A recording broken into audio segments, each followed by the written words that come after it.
നമുക്കൊരു റിസ്ക് ഉണ്ടെങ്കിലും ഒരു സന്തോഷം ഉണ്ടെങ്കിലും സങ്കടം ഉണ്ടെങ്കിലും ഷെയർ ചെയ്യാനായിട്ട് സിനിമ സംബന്ധിച്ച് ഷെയർ ചെയ്യാനായിട്ട് ഒരാളെ കൂടെ കിട്ടിയല്ലോ.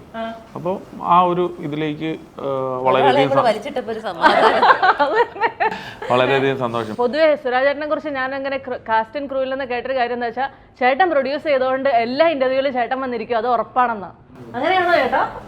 എല്ലാ പടത്തിലും വന്നിരിക്കാറുണ്ടല്ലോ. അതൊരു അപവാദമാണോ കേട്ടത്? അത് അപവാദമായിരിക്കും. എനിക്ക് ഇപ്പോൾ നമ്മൾ ചെയ്യുന്ന ഏത് സിനിമയായാലും അത് ജനങ്ങളിലേക്ക് എത്തിക്കുക, ഇല്ലെങ്കിൽ പിന്നെ നമ്മൾ ചെയ്തു വെച്ചിട്ട് ആർക്കാണ്, വീട്ടുകാർ മാത്രം കണ്ടിട്ട് കഥയല്ലോ, ആൾക്കാരിലേക്ക് എത്തിക്കുക. അതുകൊണ്ടല്ലേ പിന്നെ ഇദ്ദേഹത്തിന്റെ ഷോയിലൊക്കെ വന്നിരിക്കുന്ന ഗതികേടാ.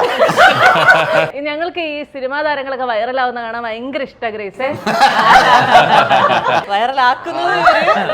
അല്ലല്ല, അങ്ങനെയല്ല, മനഃപൂർവ്വം കൈ കൊടുക്കാതെ പോയതല്ലേ, ഞാൻ അറിഞ്ഞായിരുന്നു. ചെറിയൊരു പ്ലാൻ ആണല്ലേ?